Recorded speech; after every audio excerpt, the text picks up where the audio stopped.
Bagi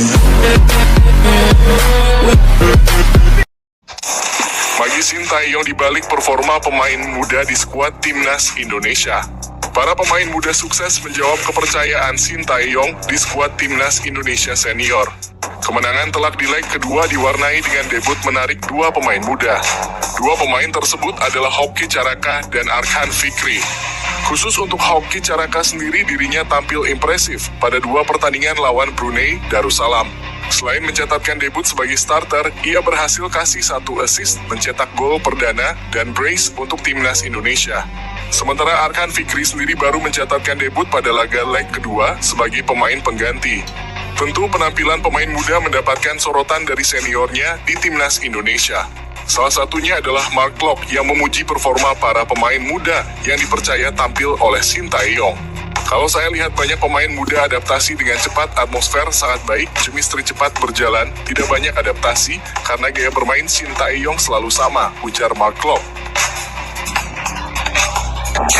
Mark Klok buka suara soal diskriminasi pemain di Timnas Indonesia.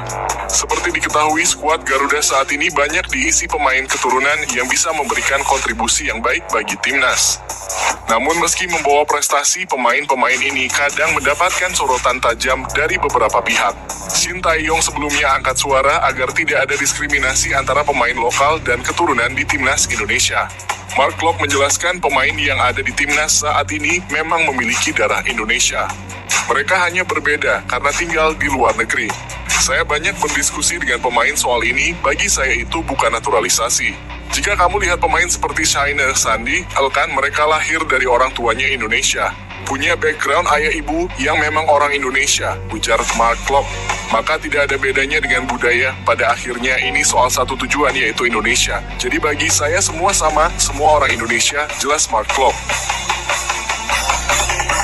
Timnas Indonesia tanpa uji coba dan persiapan di tanah air buat lawan Irak. Timnas Indonesia tak melakukan laga uji coba sebelum menghadapi Irak. Keputusan ini diambil karena tidak ada waktu lagi untuk menggelar pertandingan tersebut. Irak menjadi lawan pertama yang dihadapi Timnas Indonesia pada grup F putaran kedua kualifikasi Piala Dunia 2026. Duel tersebut dijadwalkan berlangsung di Stadion Internasional Basra 16 November mendatang. Meski begitu, asisten pelatih Nova Arianto mengatakan bakal tetap berusaha melakukan persiapan maksimal. Para pemain dituntut mengeluarkan kemampuan terbaik di laga kontra Irak. Jadi tidak ada uji coba di tanggal 16 November, kami sudah pertandingan pertama lawan Irak. Tanggal 13 mungkin tim sampai di Irak. Lalu kami latihan taktikal saja di sana, kata Nova di Jakarta. Selain itu, Nova memastikan Timnas Indonesia juga tidak melaksanakan persiapan di tanah air. Pasukan Merah Putih akan langsung terbang ke Irak dari Jakarta. Jordi Amat pulih dan cetak assist, bantu JDT menangi semifinal Piala Malaysia. Pemain naturalisasi Indonesia, Jordi Amat sudah pulih dari cedera setelah ia dimainkan Johor Darul Takzim saat mengalahkan Perak FC 41 Kamis malam kemarin pada pertandingan leg pertama semifinal Piala Malaysia 2023. Amat mendapatkan cedera ketika JDT menaklukkan BG Pathum United 4-2 dalam matchday kedua grup I Liga Champions Asia pada awal bulan ini. Cedera tersebut juga membuat Amat tidak bisa memperkuat Timnas Indonesia untuk menghadapi Brunei Darussalam dalam dua pertandingan putaran pertama kualifikasi Piala Dunia 2026. Pelatih Esteban Solari pun kembali memasukkan nama Amat dalam starting 11 JDT kala bermain di kandang Perak. Amat tampil penuh hingga pertandingan berakhir. JDT masih terlalu perkasa bagi klub-klub Malaysia lainnya. Hal itu diperlihatkan Harimau Selatan ketika menaklukkan klub yang menyingkirkan Sadil Ramdhani CS di perempat final. Mau lawan Timnas Indonesia, Vietnam malah babak belur sampai Park Hang-seo angkat bicara. Nasi apes harus dirasakan Vietnam yang babak belur pada agenda FIFA edisi Oktober 2023. Dalam dua pertandingan, Vietnam merasakan kekalahan telak saat melawan Cina dan Korea Selatan. Total Vietnam sudah kemasukan 10 gol dalam 3 pertandingan uji coba. Hancur leburnya Vietnam di agenda FIFA Matchday edisi Oktober itu mengundang komentar dari Park Hang-seo. Mantan pelatih Vietnam itu mengatakan bahwa tentu saja ada perbedaan taktik dan strategi antara dirinya dengan Trussier. Saya memiliki filosofi sepak bola sendiri, begitu juga dengan Philippe Trussier. Saya tahu pelatih terusir adalah orang yang bagus dan punya arahannya sendiri. Saya harap dia sukses di jalurnya bersama Vietnam, ujar Park Hang-seo. Kekalahan 3 pertandingan itu menjadi alarm bagi Vietnam yang akan tampil di putaran kedua kualifikasi Piala Dunia 2026 zona Asia. Puncak di timnas Indonesia, mental dan kepercayaan diri Hoki Caraka makin meningkat. Mental dan kepercayaan diri penyerang muda PSS Sleman, Hoki Caraka kini melambung tinggi. Seusai membawa timnas Indonesia lolos ke putaran kedua kualifikasi Piala Dunia 2026 zona Asia. Alhamdulillah, saya sangat bersyukur diberikan kemenangan dan kepercayaan dari tim pelatih untuk bermain di 2 pertandingan menghadapi, ujar Hoki Caraka. Saya bersyukur bisa menjawab kepercayaan tersebut dengan mencetak gol perdana buat timnas senior, tambah Hoki. Gol yang dicetak Hoki Caraka adalah gol perdananya bersama timnas senior. Bukan cuma satu, namun striker berusia 19 tahun itu mampu menceploskan 2 gol sekaligus.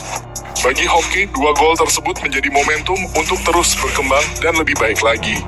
Ia bahkan mengaku tak mau cepat berpuas diri. Gol ini tentu mendongkrak mental dan semangat saya untuk menjadi lebih baik lagi. Hal itu juga membuat saya ingin menjadi salah satu striker terbaik di Indonesia nantinya, katanya. Winger timnas Indonesia ini ungkap 2 lawan impian di Asia. Winger timnas Indonesia, Witan Sulaiman bicara tentang lawan impian di kancah Asia. Dia memang jadi pemain yang reguler dipanggil ke timnas senior. Witan menjelaskan bahwa semua tim sebenarnya sama. Baik tim kuat dan lemah, mereka harus hadapi dengan baik.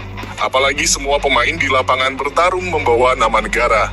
Kalau menurut saya semua lawan sama, kita harus memberikan yang terbaik di pertandingan, ujar Witan Sulaiman. Meski tidak terlalu memikirkan lawan, pemain Persija Itui memiliki tim yang jadi impiannya di kawasan Asia. 2 tim tersebut adalah Jepang dan Korea Selatan. Untuk Jepang, skuad Garuda akan bertarung di Piala Asia yang digelar tahun depan. Lawan impian yang mungkin di bagian Asia mungkin Jepang atau Korea Selatan, ujar Witan. Berbicara momen paling tak terlupakan di timnas Indonesia, Witan menegaskan bahwa setiap pertandingan selalu spesial. Semua pemain bertarung dengan rasa bangga saat berada di lapangan, apalagi saat bisa meraih kemenangan di pertandingan timnas. Penyebab Sintayong optimistis timnas Indonesia lolos ke babak ketiga kualifikasi Piala Dunia 2026 zona Asia. 2 laga pembuka akan dilakoni pada November 2023 mendatang dengan timnas Indonesia bertandang 2 kali ke Irak dan Filipina pada tanggal 116 dan 21 November 2023. Nova mengungkapkan Sintayong mempunyai keyakinan tinggi dengan timnas Indonesia. Skuad Garuda bisa melewati tantangan di putaran kedua kualifikasi Piala Dunia 2026 zona Asia. Coach Shin yakin kita bisa lolos dari putaran kedua kualifikasi, kata Nova Arianto. Satu hal yang menyebabkan Sintayong percaya diri adalah karena tim kepelatihan timnas Indonesia sudah mengenal kekuatan lawan, karena Vietnam dan Filipina adalah rival di Asia Tenggara. Terkhusus Irak, timnas Indonesia juga sudah mengirim utusan untuk memantau pertandingan mereka. Tim calon lawan kita sudah kita pantau, termasuk Irak yang kita mengirim tim analisis, ungkap Nova. Kalau Vietnam dan Filipina kan sering ketemu di AFF, jadi saya pikir kekuatan tidak jauh berbeda dengan di AFF, pungkasnya.